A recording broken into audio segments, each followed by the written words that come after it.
নমস্কাৰ সকল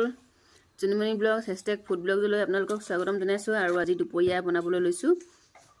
এয়া কলডিল এটা কাটিব লৈছোঁ আৰু এইটো কলডিল হ'ল পাহাৰীয়া কলডিল বজাৰৰ পৰা কিনি আনিছিলোঁ আৰু বহুতে কলডিল কাটিবলৈ বেয়া পায় আৰু কেনে ধৰণেনো কাটিম মই ভিডিঅ'টো দেখুৱাম মানে বহুতে কাটিবলৈ অকমান এই ভিতৰত জুই চলাই কাটি নিচিনা একপামান ওলাই এইখিনিৰ কাৰণে কাটিবলৈ অকমান টান হয় টান হৈ যায় সেইটো কাৰণে কাটিবলৈ মোৰ মানে বৰ বেয়া লাগে আগতে বহুত বেয়া লাগিছিলে কিন্তু আজিকালি অকমান বেলেগ এটা ধৰণৰ দেখি পিনে কাটো আৰু বেলেগক দেখি পিনে এতিয়া ময়ো তেনেকৈ কাটি দেখুৱাম আপোনালোকক দেখুৱাম চাবচোন কেনেদৰে কাটো লগতে এইখিনি কল ফুল ওলালে এই ফুলটো হালধীয়া টাইপৰ হয় দেখোন আমাৰ যিবোৰ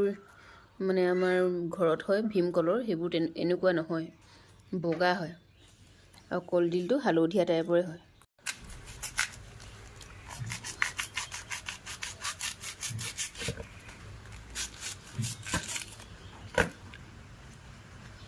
কলৰ আঠাবোৰ চিটিকি পৰে নহয়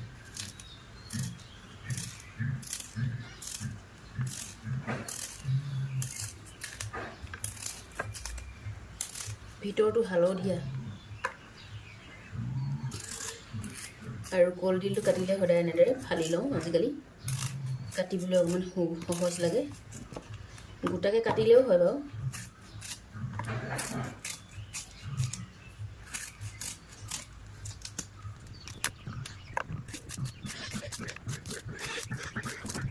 এয়া লোকেল মুৰ্গী আৰু কলডিল চব্জি বনাইছোঁ তলত লোকেল মুৰ্গীখিনি ফাৰ্ষ্টে ফ্ৰাই কৰি ল'লোঁ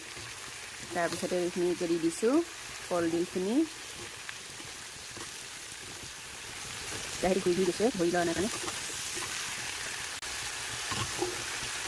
বহুতে লোকেল মুৰ্গী পাৰ মাংস লগত খায় কিন্তু মই পাৰ খাবলৈ বেয়া নাপাওঁ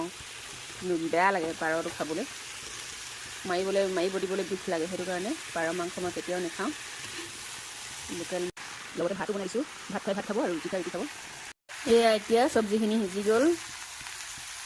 কলডিল আৰু লোকেল মুৰ্গী আৰু এতিয়া খাবলৈ বাঢ়িম এতিয়া আমি খাবলৈ বাঢ়িছোঁ এই মাংস চব্জিখিনি বাঢ়িলোঁ